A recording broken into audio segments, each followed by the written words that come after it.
menyangka bahwa itu semua dapat mengekalkan kebahagiaan, dapat menunjang kehidupan yang langgeng. Ada yang berlomba-lomba mengejar-ngejar harta. Seluruh waktu dalam hidupnya habis untuk mengejar harta. Tidak peduli siang atau malam, sore atau pagi. Sujud tidak lagi sempat, Allah dilupakan dengan agama jauh. Ada yang berlomba mengejar-ngejar pangkat, jabatan dan kedudukan. Tidak peduli menjilat ke atas, menginjak ke bawah atau menyikut kiri dan kanan. Bahkan teman pun jadi lawan, lawan pun jadi teman. Bukan soal, yang penting pangkat terkejar. Ada yang berlomba memperbanyak kendaraan, sejak dari jet pribadi, pesawat kapal pesiar, sampai kepada mobil-mobil mutakhir. Ada yang berlomba memperbagus rumahnya. Ada yang berlomba memperbanyak istri dan anak-anaknya. Seluruhnya tenggelam di dalam perlombaan yang menurut ukuran mereka akan mendatangkan prestise, kemegahan dan kebanggaan. Allah Subhanahu wa ta'ala menegur, memberikan peringatan dalam surah yang pendek, yaitu surah At-Takatsur. Alhaakumut takatsur hatta zurtumul maqabir kalla sawfa ta'lamun. Alhaakum ay syagalakum an ta'ati rabbikum. Kamu telah lalai daripada taat kepada Tuhanmu, dan yang menyebabkan kamu lalai itu tidak lain at-takatsur. At-takatsur artinya at-tabahi bi kathrati mata'id dunya. Bermegah-megah dengan memperbanyak kesenangan hidup duniawi. Dengan kata lain, berlomba-lomba mengejar kemegahan duniawi telah menyebabkan kamu lalai daripada mengingat, daripada taat kepada Allah Subhanahu wa ta'ala.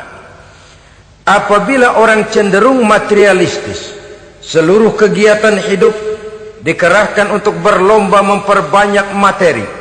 Apa namanya harta benda, apa namanya rumah, apa namanya pangkat dan jabatan, maka dikala itu seseorang akan sangat mudah lalai daripada taat kepada Allah Subhanahu wa ta'ala.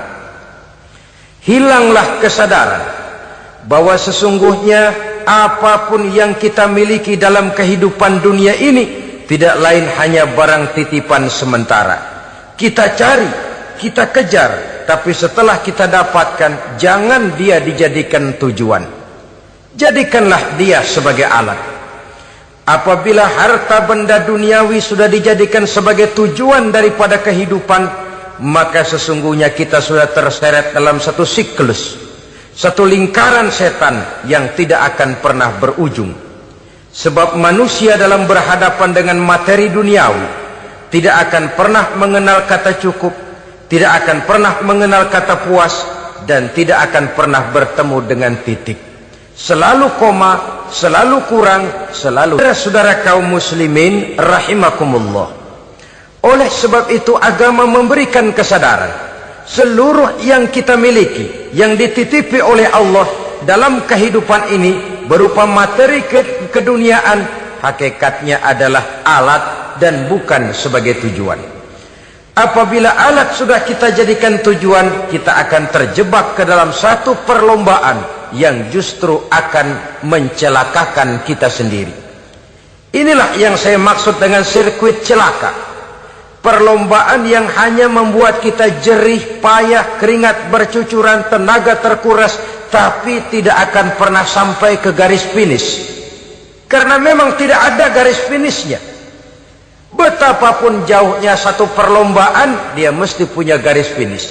Tapi kalau sudah at-takatsur, berlomba bermegah-megah diri, maka barangkali tidak akan pernah ada garis finishnya. Kita akan terseret dalam lingkaran setan, berputar di seputar itu tanpa tahu kapan berhenti dan di mana titiknya. Agamalah yang memberikan kesadaran. Alhaakumut takatsur. Bermegah-megahan telah membuat kamu lalai daripada taat kepada Allah Tuhanmu. Semua sadar bahwa kita diciptakan tidak lain adalah untuk mengabdi kepada Allah. Nilai pengabdian ini sering lentur, nilai pengabdian ini sering luntur, manakala kita sudah berlomba-lomba bermegah-megah dengan materi kehidupan dunia. Islam jelas tidak menganjurkan penganutnya jadi orang miskin. Bahkan Imam Ali karramallahu wajhah pernah mengatakan, kemiskinan bisa menyebabkan kekufuran. Ayat yang pertama turun juga kita tahu, Iqra, baca olehmu. Kan seolah-olah Quran cuma tidak langsung saja bilang, hai orang Islam, kamu jangan jadi bodoh. Kebodohan menimbulkan kemiskinan, kemiskinan mendekatkan kita kepada kekufuran. Jadi miskin sama kufur tetangga. Artinya dalam kondisi miskin, kemudi hati itu mudah terombang-ambing. Oleh sebab itu sering kemiskinan umat Islam ini dimanfaatkan oleh orang-orang lain untuk menyebarkan agamanya. Padahal agama adalah soal keyakinan yang tidak mungkin ditunjang dengan supermi, ditunjang dengan beras, pakaian, obat-obatan, beasiswa. Agama adalah soal keyakinan. Keyakinan adalah soal kebenaran, dan kebenaran itu adalah milik bersama. Tujuan diciptakannya manusia tidak lain adalah untuk melaksanakan ibadah. Kalau orang tenggelam dalam perlombaan memperbanyak harta, mempertinggi kedudukan, memperindah segala macam yang sifatnya duniawi, biasanya itu akan membuat dia lalai dari taatnya kepada Allah Azza wa Jalla. Kadang bukan hanya lalai daripada taat, juga sering terjebak kepada maksiat.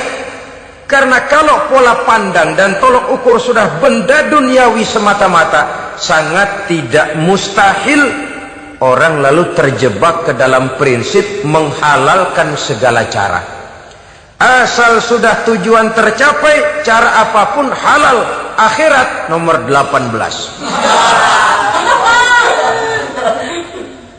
Nah, bukankah memang barangkali kita sejak kecil sudah dilatih untuk materialistis? Umpamanya kita hanya sering dilatih untuk takut kepada yang konkret-konkret saja, takut kepada yang nyata-nyata saja. Seorang ibu kalau menakuti anaknya, aduh nak, kenapa ini kau kerjakan? Kalau bapakmu tahu, waduh, habis kamu. Nah, kita lihat, kalau bapakmu tahu, kalau polisi tahu, kalau hansip tahu, kalau satpam tahu. Tapi jarang seorang ibu menanamkan kepada anak, nak, kenapa ini yang kau lakukan, nak? Bukankah kau tahu Allah lihat, Allah tahu, Allah dengar, Allah, nak? Diajarkan takut kepada yang gaib. Karena kalau takut dia kepada polisi, dia pasti bisa cari tempat lain dong yang polisi kagak lihat. Kalau takut dia kepada satpam, minggir dong ke tempat yang kira-kira satpam nggak lihat. Tapi kalau sudah takut itu terpulang kepada Allah, kepada yang gaib, tidak sejengkal tanah pun yang terhalang dari pengetahuan Allah. Tapi itulah salahnya kita. Sejak kecil anak-anak sudah kita latih untuk takut hanya kepada yang konkret-konkret saja. Akibatnya sampai dia besar melembaga dalam kehidupannya. Dia nyolong, kata temannya, kamu nyolong ya? Iya. Kok nyolong sih? Emang? Kenapa nyolong? Biarin.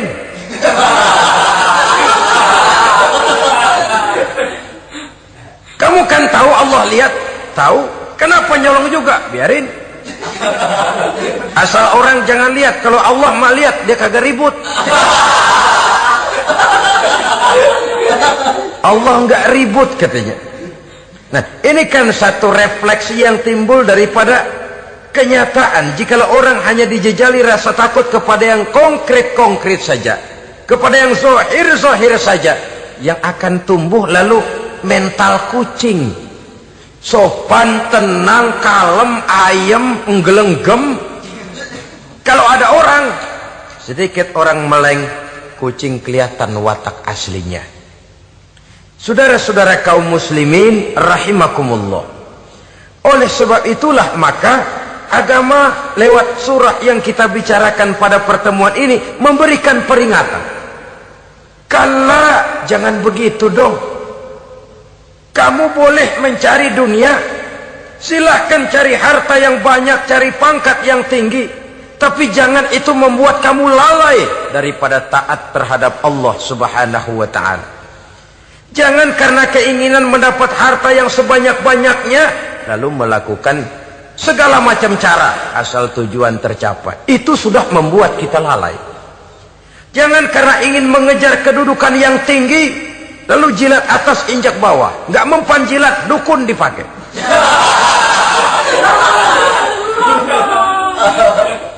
Itu kan sudah membuat kita lalai. Nanti kalau berhasil, wah, dukun kita paten. Tapi kalau gagal, dukun sialan, gagal mantu. Hilanglah Allah dalam kehidupan kita. Makin materialis, dan perlombaan ini membawa kita kepada kecelakaan. Kala, sekali-kali jangan begitu. Nyatanya kan ada orang nyari duit, setelah duitnya banyak dibudakin oleh duit. Dia sendiri tidak bisa merasakan kesenangan daripada duitnya, konon lagi orang lain. Mau ke pasar ngitung 16 kali. Naik bajai 1000. 1000 itu kalau ratusan semua 1000 lembar. Hitung-hitung, mendingan jalan kaki. Jalan kaki, tengah hari bolong, panas, kan dibudakkan oleh uang. Cari karier, kejar pangkat, kejar kedudukan. Setelah ditemukan itu, jadikan dia sebagai alat, jangan dijadikan tujuan. Pangkat kau milikku, karena kau milikku kau harus jadi budakku, jangan aku yang jadi budak kau pangkat. Suatu saat dia harus lepas dari kita. Jiwa ini lapang. Kenapa? Dahulu pun ketika lahir ke dunia tidak ada pangkat yang kita sandang. Dahulu pun ketika lahir ke dunia tidak ada harta yang kita bawa. Jadi harta itu, pangkat itu, kedudukan itu ada dalam hati, tapi tidak berurat dan berakar. Kalau dia berurat dan berakar dalam hati, berat misah sama harta itu. Berat. Sekedar ngasih fakir miskin cepet juga berhitungnya 17 lembar.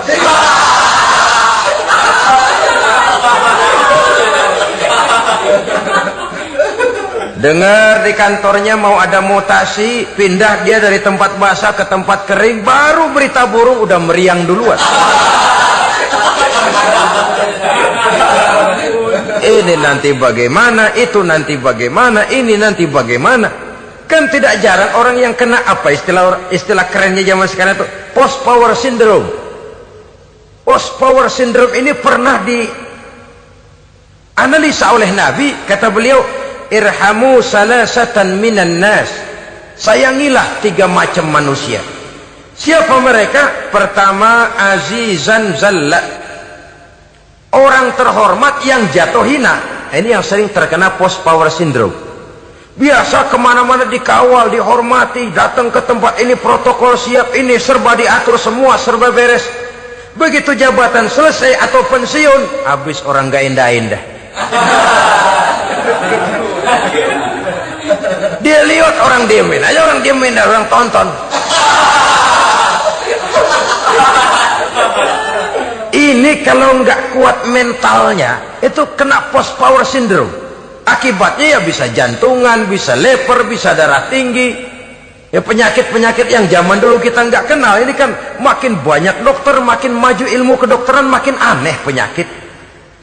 Saudara hadirin yang saya hormati, post power syndrome kena apa yang dinamakan frozen emotional attitude.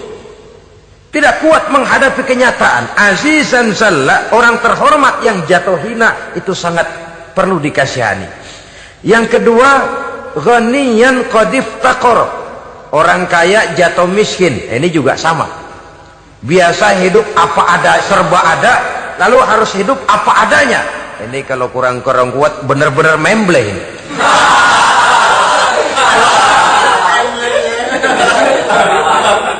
Kalau tidak kuat mentalnya, biasa hidup serba enak, serba nikmat, cuma kerjanya neken cek, main apa itu kredit card, macam-macam fasilitas dipunyai, tahu-tahu jatuh bangkrut, jatuh miskin. Kalau tidak fondasi agamanya kuat, bisa gantung diri, bisa bunuh diri, bisa frustasi, bisa terkena psikosomatik, tekanan jiwa mempengaruhi faktor biologis, timbullah tekanan, terjadilah penyakit aneh-aneh. Al-Afghaniyan qadif takoro, orang kaya jatuh miskin, itu perlu dikasihani. Yang ketiga, wa faqihan yal'abu bihil juhal, ahli fikih tapi dipermainkan oleh orang-orang bodoh. Hanya kebetulan orang bodoh itu punya kekuasaan. Hukum bisa dipesan.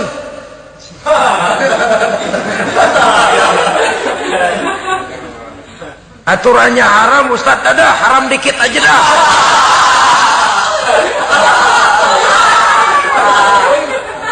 Sibuklah tuan fakih ini, ahli fikih ini mencari dalil kebet sana kebet sini supaya yang tadinya haram benar bisa jadi haram sedikit. Padahal yang minta ini orang bodoh, tidak ngerti agama. Cuma karena punya kekuasaan dipermainkan oleh orang yang fakih. Orang yang fakih ini dipermainkan. Kasihan orang yang seperti itu. Wa faqihan yal'abu bihil juhal, ahli fikih tapi dipermainkan oleh orang-orang bodoh. Akibatnya karismanya hilang, wibawanya lenyap. Dia menyangka bahwa dengan mengharam-haram sedikit-sedikit itu dia bisa mendapat keuntungan yang berganda-ganda. Padahal akibatnya itu hanya akan membawa kecelakaan saja. Allah peringatkan benar, kala sekali-kali jangan begitu. Cari uang yang banyak silahkan, ngejar kedudukan yang bagus boleh, bikin rumah yang hebat silahkan, ada kendaraan bagus silahkan, tapi jangan sampai kamu terjebak kepada sirkuit celakai, perlombaan yang tidak ada garis finishnya. Sering dicontohkan orang menghayal, melamun. Kamu kenapa enggak mau ibadah? Lah bagaimana mau sembahyang, saya di Jakarta masih ngontrak.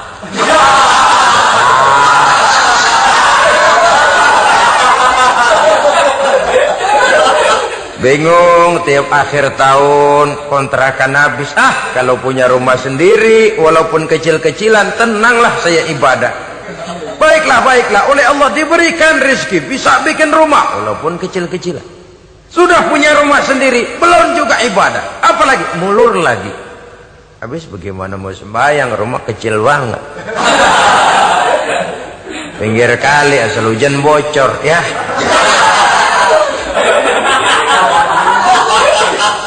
Kalau bisa punya rumah permanen, rajin dah ibadah dah. Iyalah, diberikan rezeki, bisa bikin rumah besar, kamarnya banyak, halamannya luas, kendaraan belum ada, perabotan belum lengkap. Sudah ada kendaraan, belum kayak orang-orang. Sudah kayak orang-orang, masih sama dong, kudu di atas. Kapanlah selesainya? Kala, sekali-kali jangan begitu. Jangan kamu mengumpulkan harta bermegah-megah membuat kamu lalai dari taat kepada Tuhanmu. Engkau tinggalkan rukuk dan sujud, engkau jauh dari masjid, engkau kering dari kehidupan beragama. Sebab itulah maka pembangunan fisik material tidak bisa dipisahkan dengan pembangunan mental spiritual. Tidak hanya cuma dalam teori, tapi juga harus dalam praktek. Selalu pembangunan yang hanya mengarah kepada fisik material, jauh dan kering dari agama, hanya akan melahirkan manusia-manusia materialistis yang terjebak di dalam sirkuit celaka, perlombaan yang tidak pernah mengenal garis finish. Sebab itu agama mengajarkan, orang kaya itu siapa sih? Yang banyak duit? Belum tentu. Yang kebunnya di mana-mana ngebelatak? Belum tentu. Yang pabriknya selebar-lebar? Belum tentu. Yang punya segala macam peternakan, dari peternakan gajah sampai peternakan kutu?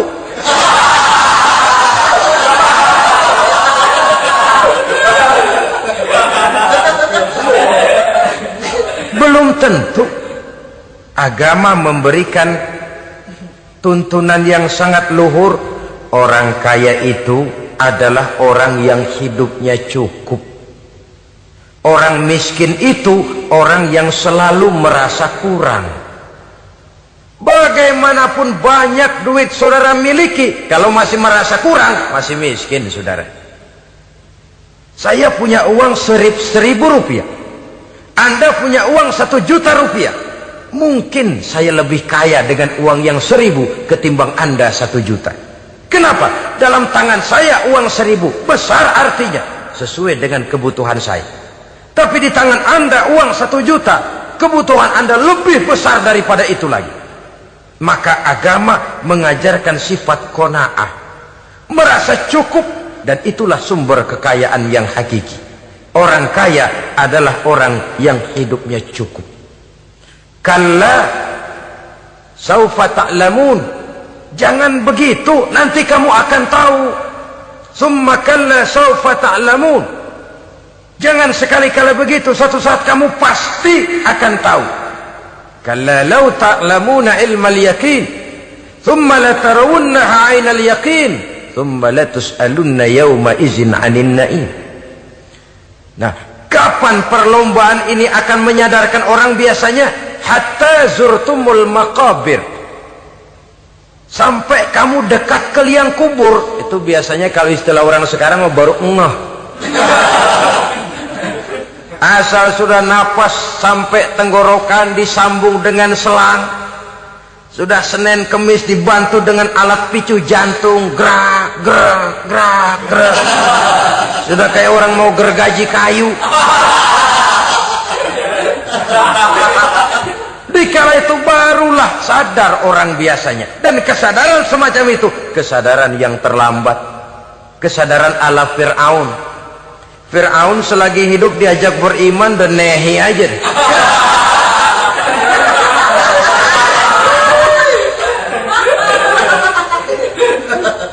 Tapi ketika dia tenggelam di lautan merah bersama seluruh tentaranya, dikala nafas hampir terputus, keluar ucapannya, amantu bi Rabbi Musa wa Harun.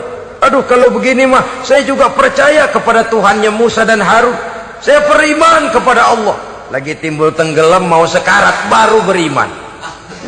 Hatta zurtumul maqabir, kamu telah lalai dari sebab bermegah-megah sampai kamu masuk ke liang kubur, dekat ke liang kubur.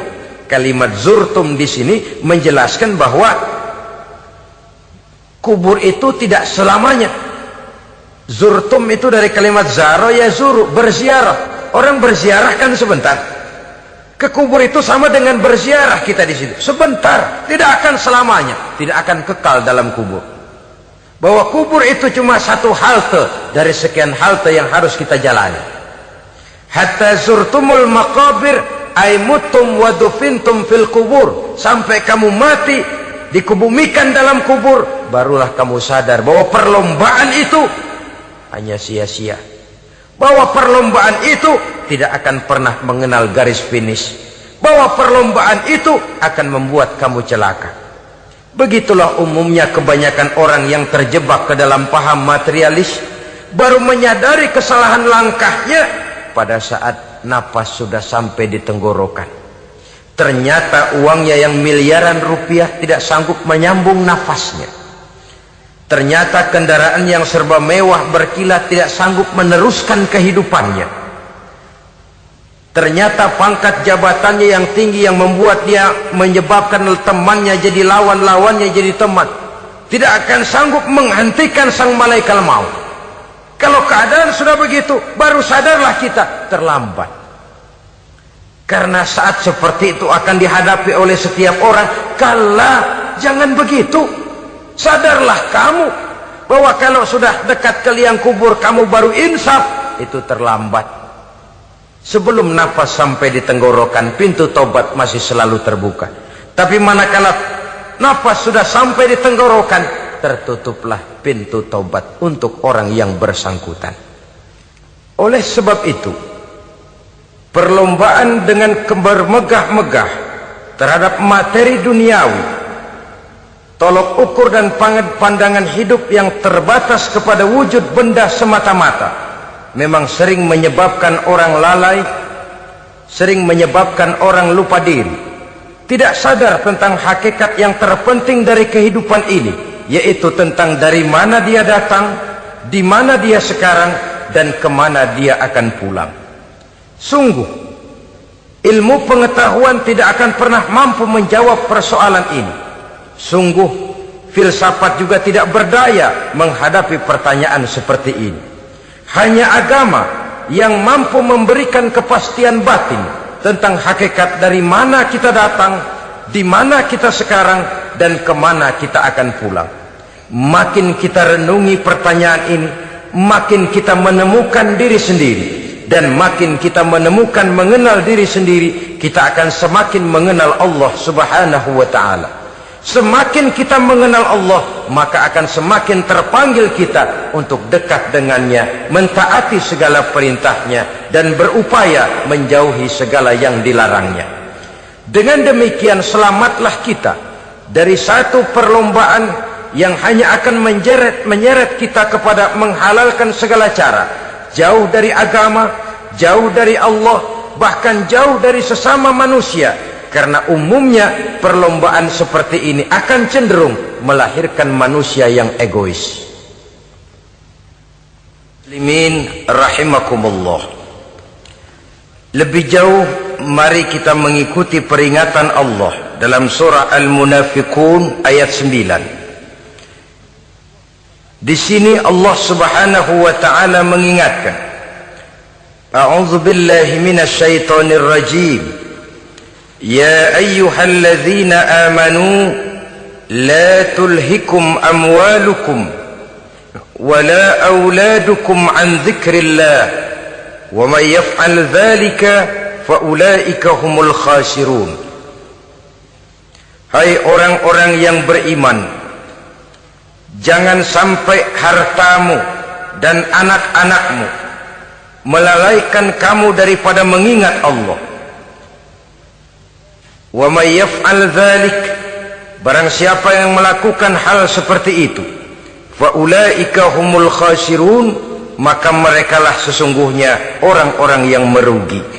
Rugi dunia, rugi akhirat. Disebutkan di sini dua hal yang sering menyebabkan kita jadi lalai. Amwal dan aulad. Harta dan anak-anak. Materi dan keluarga. Perlombaan di dalam mengumpulkan materi sering menyebabkan kita menjadi lalai. Begitu juga amanah berupa anak ini sering kita lalaikan, atau sering membuat juga kita menjadi lalai. Kita lalaikan dalam arti bahwa keduanya, baik harta baik anak, merupakan amanah dari Allah. Setiap orang tua akan dimintakan pertanggungan jawab. Apabila kita lalaikan amanah ini, maka resikonya akan kembali juga kepada kita. Tapi satu hal yang jelas dalam ayat 9 surah Al-Munafiqun ini, bahwa perlombaan memperbanyak harta dan anak-anak yang masuk dalam kelompok at-takatsur itu tadi akan menyebabkan orang khasiru, termasuk ke dalam kelompok orang-orang yang rugi. Perlombaan yang hanya akan membawa kerugian semata-mata. Kemudian di dalam satu hadis, Rasulullah sallallahu alaihi wasallam memberikan peringatan. Beliau bersabda, "Iza azzamat ummati dinaran wa dirhaman, nuzi'at minha haibatul Islam, wa iza tasabat ummati saqatat min ainillah. Wa iza turikatil amru bil ma'rufi wan nahyu 'anil munkari hurimat 'alaihim barakatul wahyi." Ada tiga hal yang kalau kita kerjakan akan menimbulkan tiga macam akibat di dalam hadis ini. Pertama, iza azzamat ummati dinaran wa dirhaman. Apabila umatku sudah mengagung-agungkan dinar dan dirham, artinya kalau umatku sudah jatuh menjadi umat yang materialistis, segalanya diukur dari dinar dan dirham. Dinar dan dirham ini kalau bahasa Inggrisnya dokat.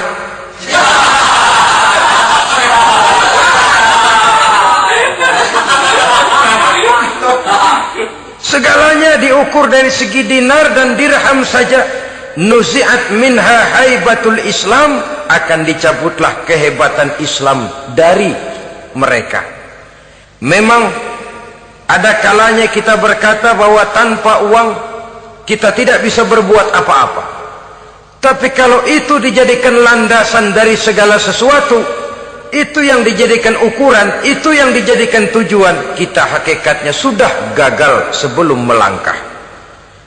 Apapun saja profesi kita, apabila sudah menjadi pendewa dinar dan dirham, akan hilanglah kehebatan Islam, akan dicabut kehebatan Islam itu. Umat Islam bisa dibeli, ulama bisa dikontrak, kiai bisa dicarter.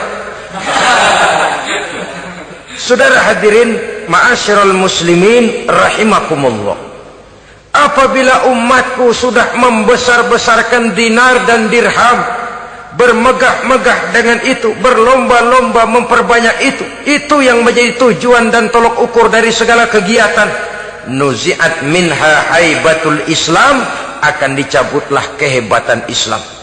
Hilang itu wibawa.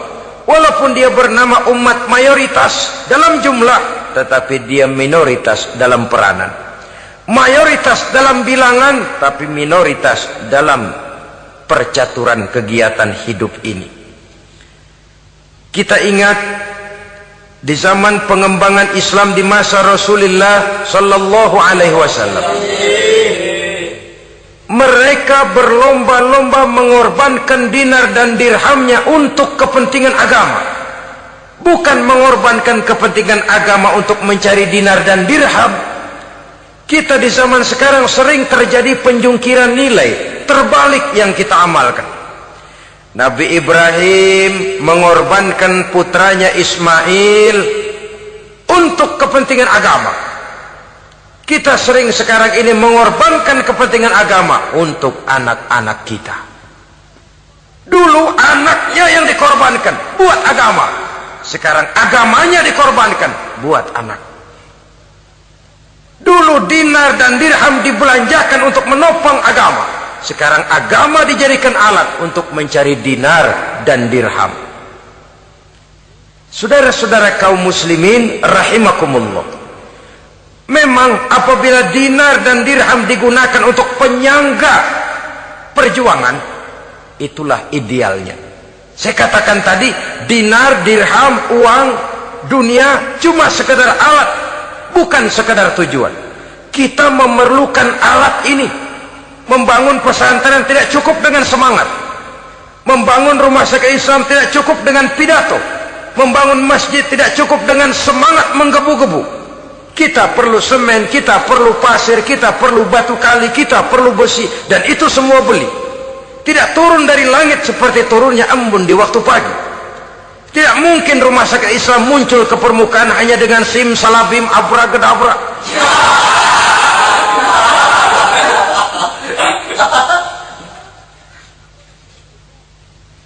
Oleh sebab itu, saya bersyukur kecenderungan belakangan ini pengajian-pengajian akbar di berbagai tempat tidak hanya sebagai ajang untuk menanamkan akidah, membina ukhuwah, tapi juga menjadi sarana di mana kita mengumpulkan dana, menghimpun potensi umat, menginventarisir potensi untuk kepentingan pengembangan daripada agama. Meskipun ada satu dua orang yang salah paham tentang ini, sampai kemudian saya mendapat satu merek yang cukup tidak enak untuk didengar, mengkomersilkan pengajian katanya, karena memang ada pengajian yang menggunakan sistem karcis, sebenarnya juga tidak etis. Undangan berikut infak yang seluruh hasilnya digunakan buat kepentingan agama, apakah itu rumah sakit, apakah itu madrasah, apakah itu masjid, dan satu sen pun saya tidak menuntut bagian dari itu. Saya malah berprinsip sepanjang saya masih laku untuk dijual dan itu memang buat kepentingan agama, persilahkan jual saja, asal buat masjid, pesantren, madrasah, rumah sakit Islam, kegiatan syiar dan dakwah, silakan. Tapi kalau sudah dijual buat kepentingan pribadi, memperkaya diri sendiri, tentunya dunia akhirat sulit untuk ridho kepada tingkah laku yang semacam itu. Kita memerlukan dana.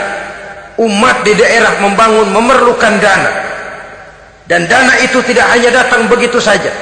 Kita bersyukur bahwa untuk menghadiri pengajian sekarang ini orang mau mengeluarkan uang, mau memberikan infak dengan ikhlas, tidak dengan keterpaksaan.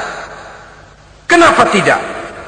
Sehingga ini lalu diinventarisir untuk kepentingan pembangunan agama. Ratusan juta rupiah terkumpul dari pengajian-pengajian rutin ini, pengajian-pengajian akbar ini.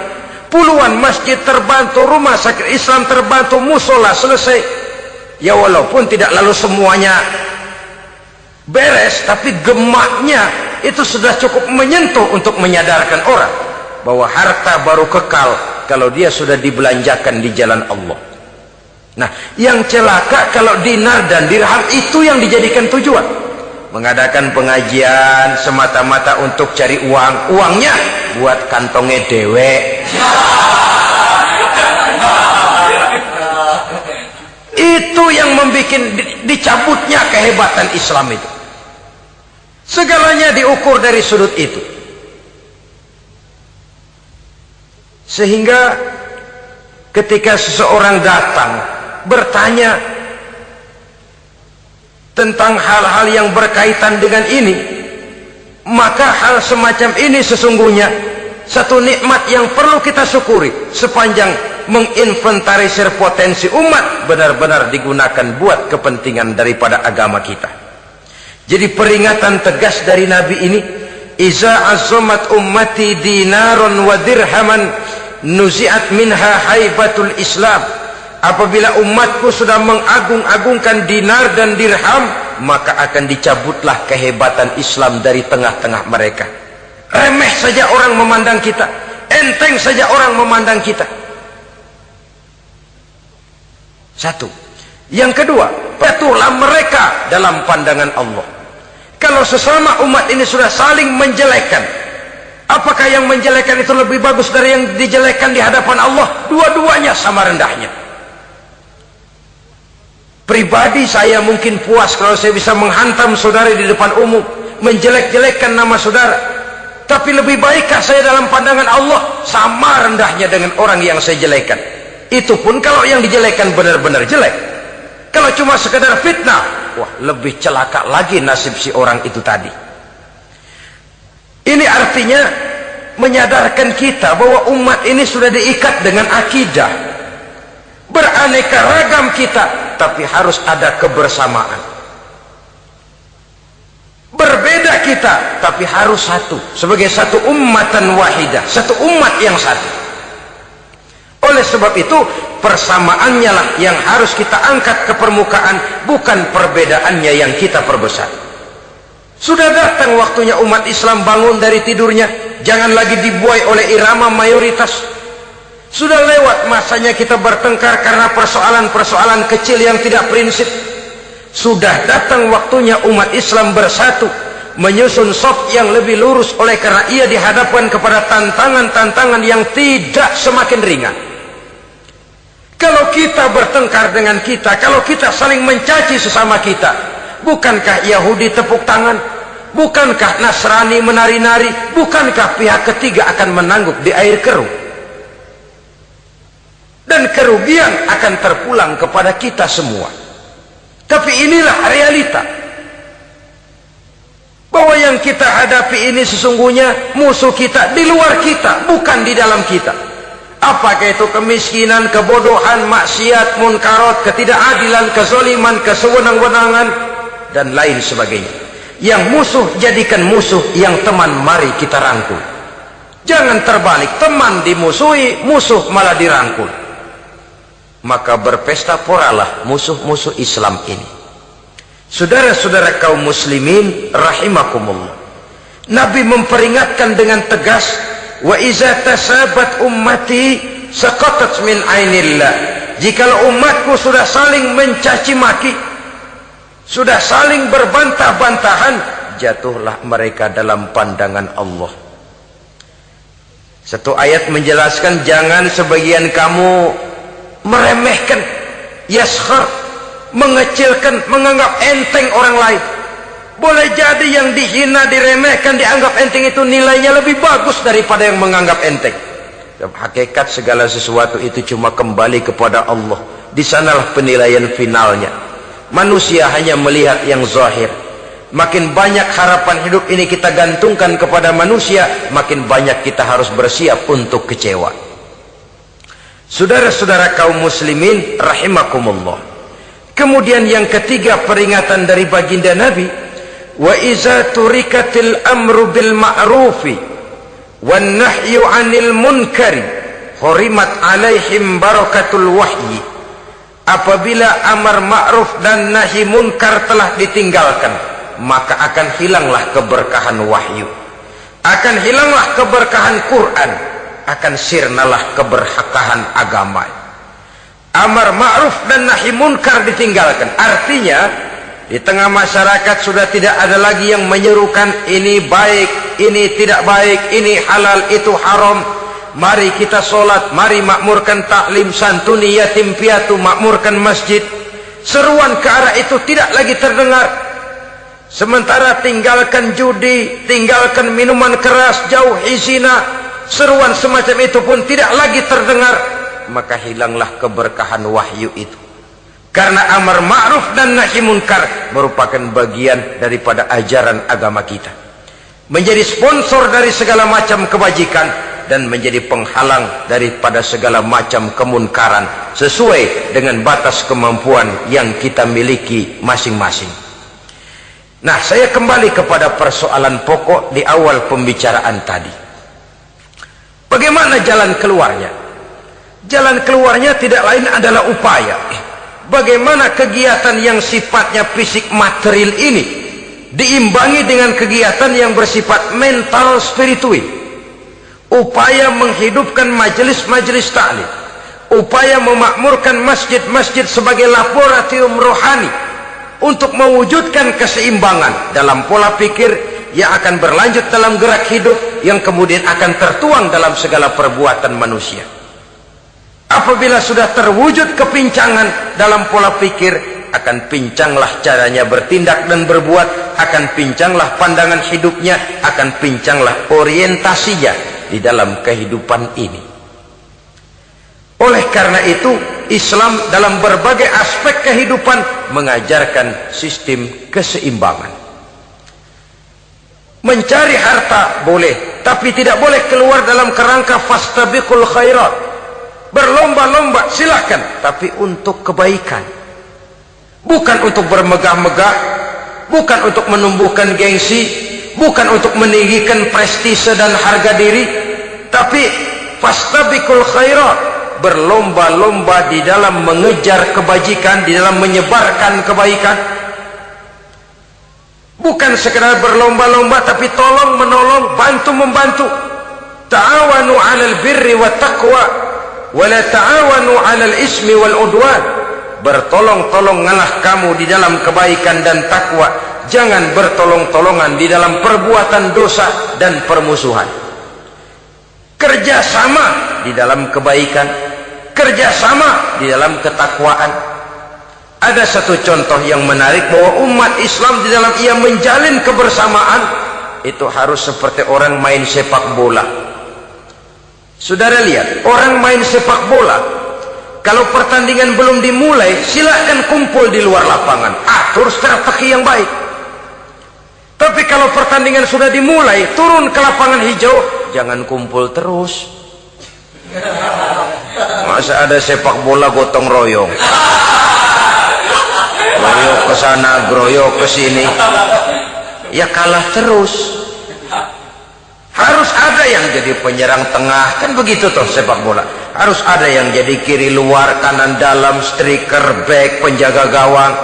Yang penting kerjasama, teamwork, lalu mampu menciptakan operan-operan. Yang jadi back jangan ngiri sama yang jadi penyerang tengah. Jangan hasut, sebab bagaimanapun juga andai kata si penyerang tengah berhasil menjaringkan bola ke gawang lawan, kan kemenangan bukan kemenangan satu orang, kemenangan satu kesebelasan, kemenangan satu tim. Ini yang sering terjadi, back ngiri sama penjaga gawang. Lalu penjaga gawang ngiri sama penyerang tengah, penyerang tengah ngiri sama kiri luar. Ya kapan mau menggolkan ke gawang lawan? Kita ini satu kesebelasan, posisi boleh berbeda. Umat Islam itu harus ada yang jadi camat, lurah, bupati, gubernur, menteri, jadi jenderal, jadi konglomerat, jadi pengusaha, jadi teknokrat. Yang penting kerjasama, teamwork, mampu menciptakan operan-operan yang akurat. Diego Armando Maradona, enggak pakai dia, enggak. Itu katanya maha bintang, gagah, hebat, bintang lapangan hijau. Kapan Maradona hebat? Kalau ditunjang oleh 10 temannya yang lain, merupakan satu kesebelasan. Bagaimanapun hebatnya Diego Armando Maradona, kalau dia sendirian lawan satu kesebelasan, remek.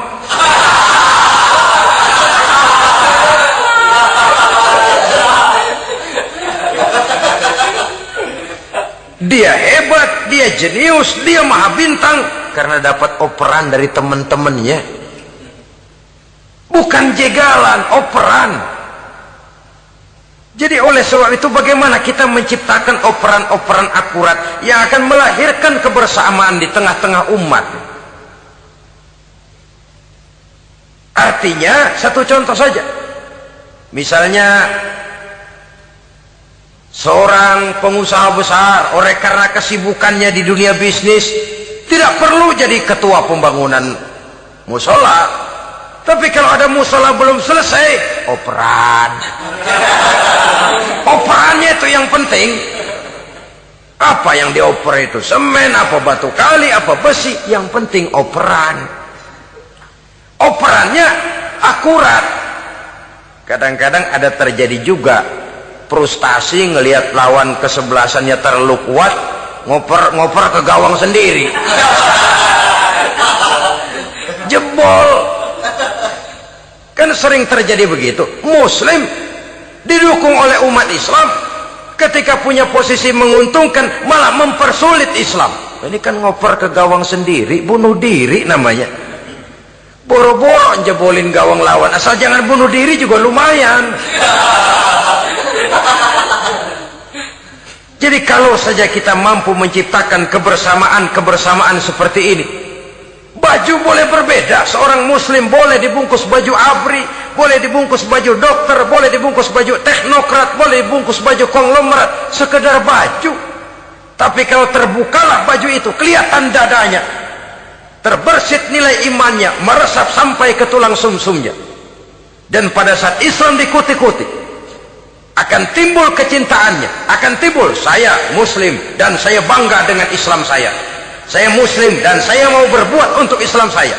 Saya muslim dan saya siap mati untuk Islam saya. Dengan baju apapun dia terbungkus, kalau roh, jiwa dan semangat semacam ini tertanam, saya yakin kita umat Islam akan mampu berbuat lebih banyak dengan mewujudkan operan-operan akurat yang sangat diharapkan oleh umat itu tadi.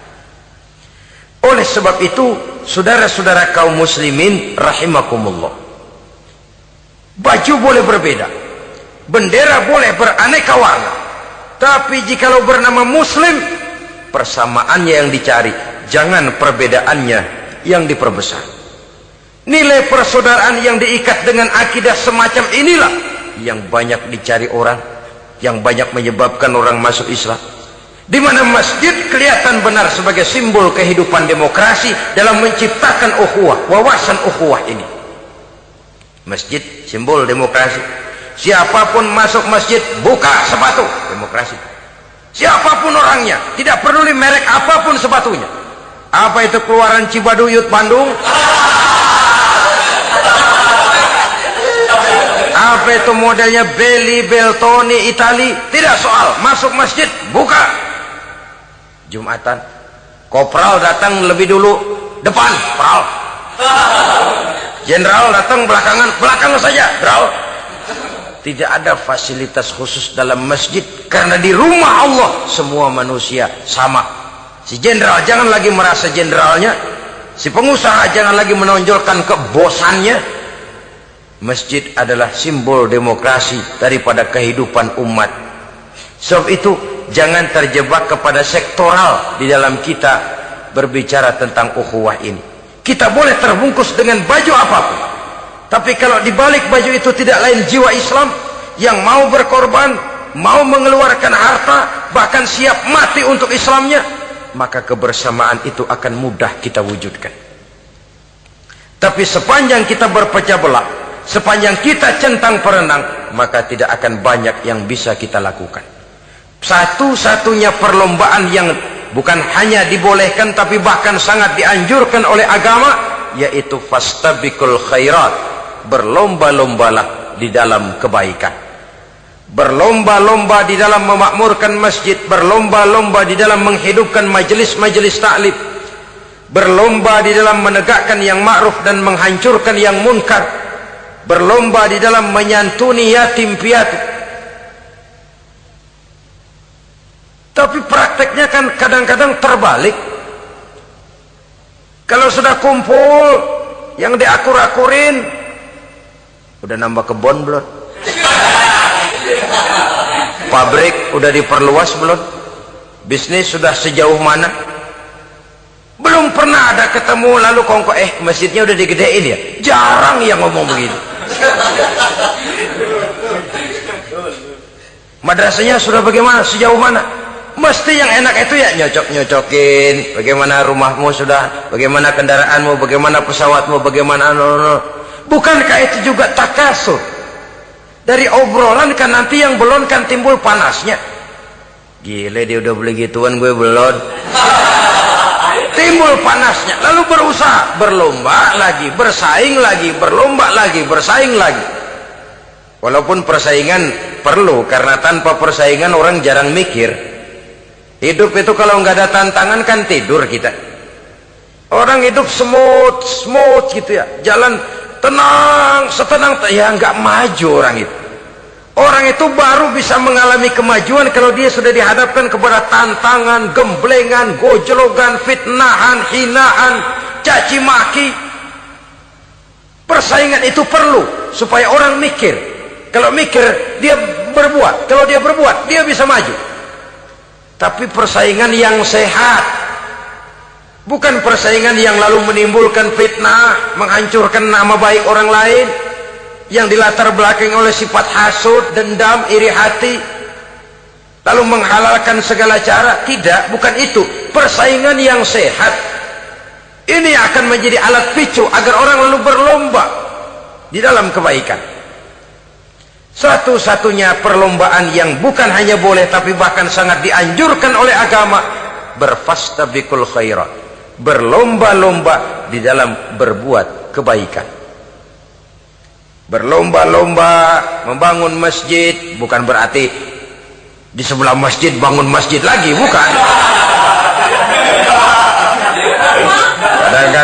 Kadang-kadang karena ada fastabiqul khairat, berlomba-lomba, nggak apa-apa dah.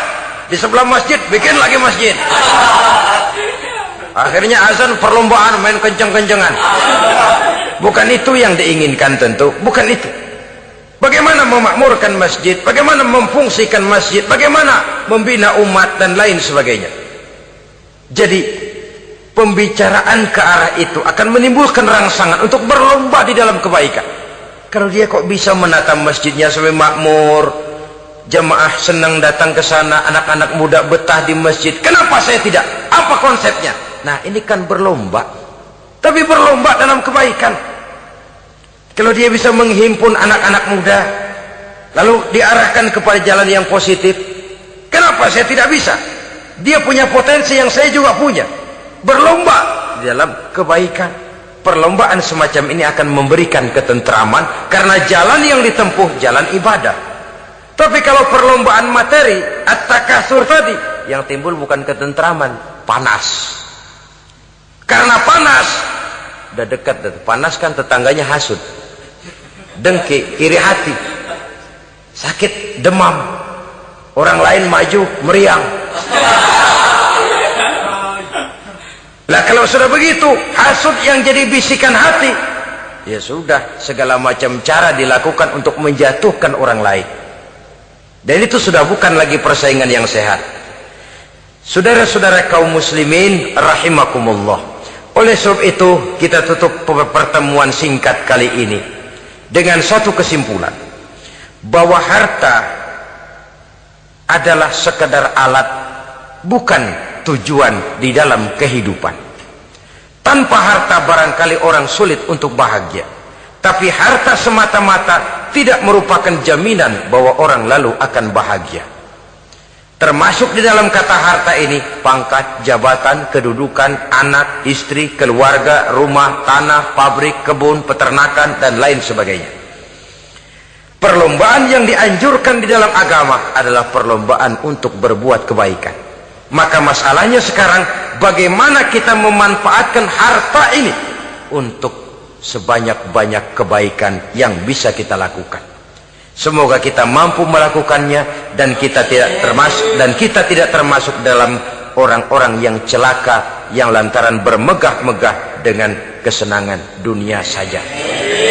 Terima kasih atas segala perhatian, mohon maaf atas segala kekurangan. Usikum wa nafsi bitaqwallah. Wassalamualaikum warahmatullahi wabarakatuh. Halo Kak, dadah Kak, dulu dadah. Tangan bagus. Tangan bagus, dadah Kak. Halo, dadah. Woi, celana tuh keluarin, malu-maluin. Naik lagi celana tuh.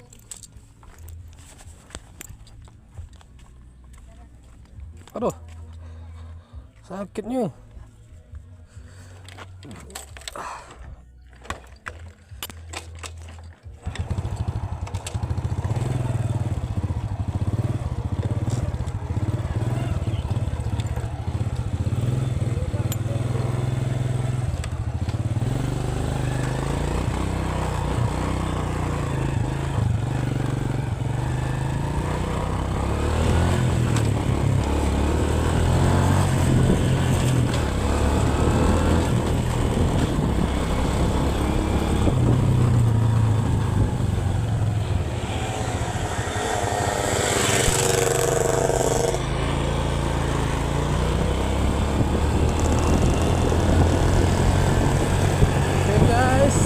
Berangkat.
Lama.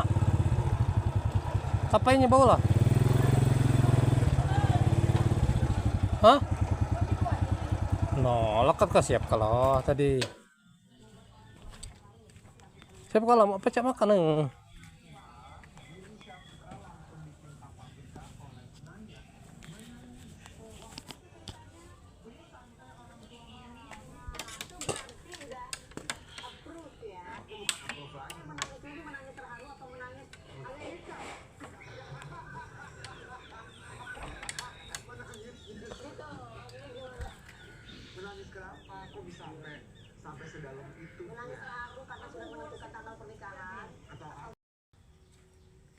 Kita lanjut perjalanan guys, mengantar ibu mau urut, memakai Honda Jazz kita ini kendaraannya,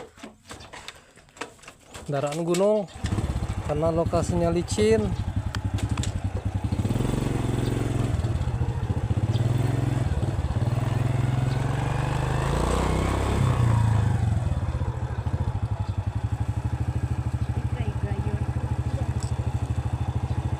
Jadi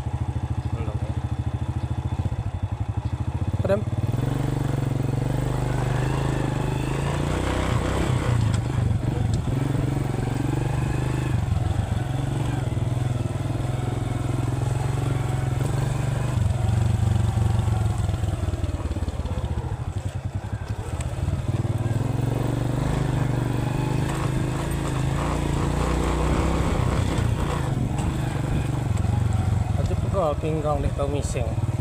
Apa khususnya kegimpit ikutin. Tahu lu di tau kemeh kan. Ini besar. Besarnya.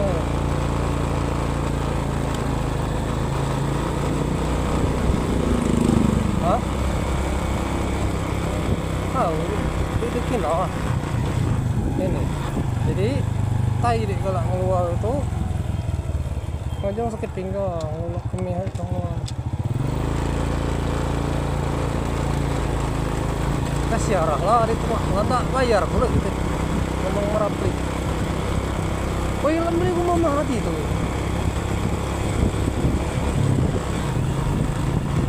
Tik 110 juta.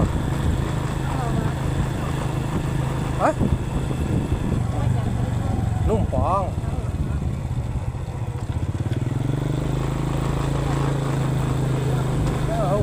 Ya bu, ya mau ngajakin numpang nimpang. Lanjut kalau deh berbelok. Aduh, nah nih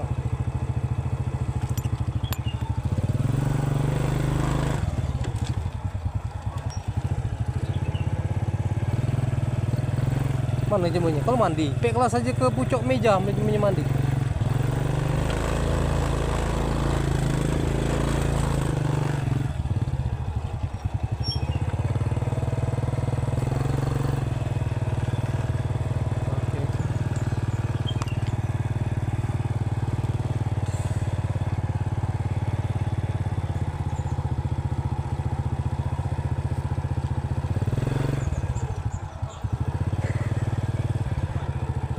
Ngantat rumah Bogor. Kampung Baru.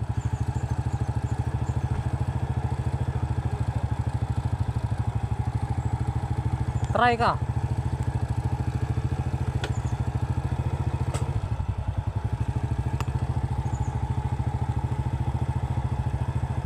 Guys, kita proses pengantaran ibu ini mau urut ke tukang urut yang profesional.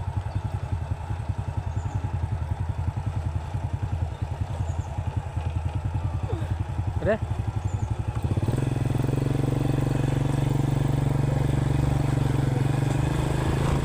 Mana jemunya?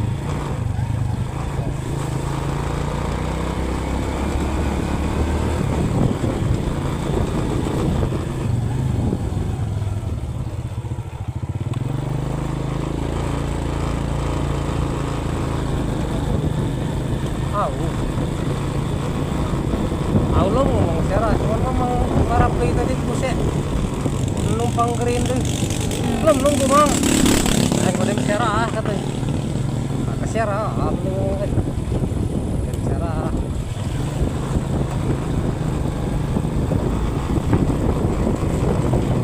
hah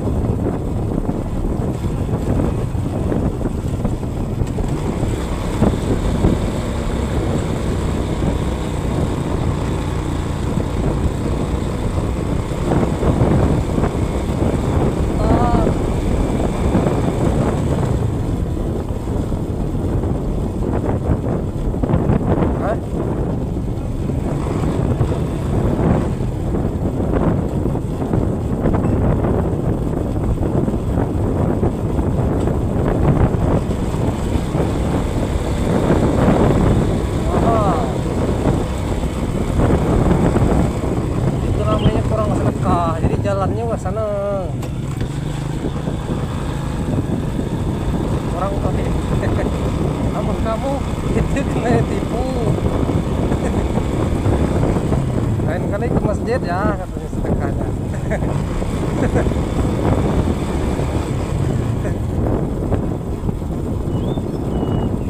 ini ya lain kali ke masjid ini mas saya dulu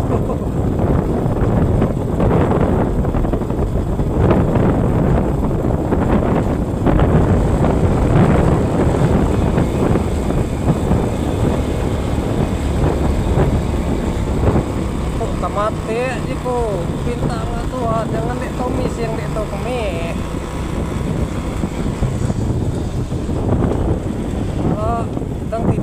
teh.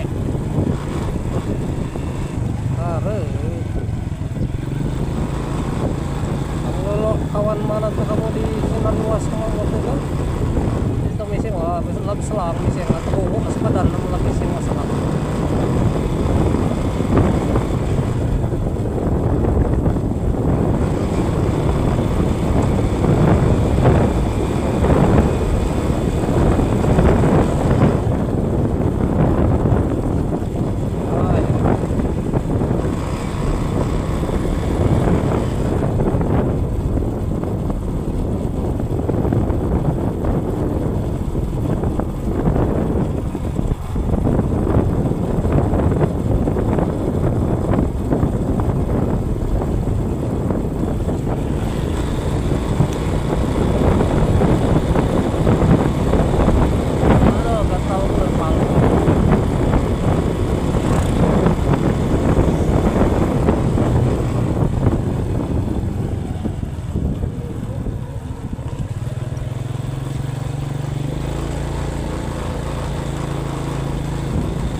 Cuman gue udah mau ini mah.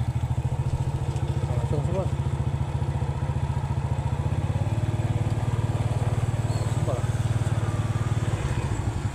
Tanya gak batin nih.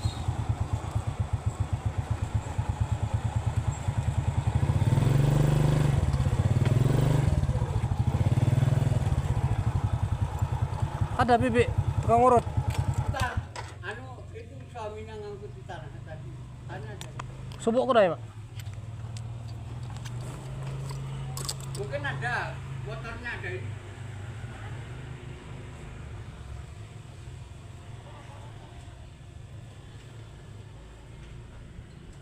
Dari mana? Dari Tugu Mulia. Untuk mau lihat sini. Iya. Ada. Tuh, lihat dulu. Ada mungkin di kiri motornya ada itu. Ada, Mak. Tugu Mulia sebelah mana? Di belakangnya Kaidi. Oh, ini pondok. Kaidi. Iya. Yang pondok wes Sarmin. Sarmin. Sarmin. Iya, Sarmin. Oh, iya.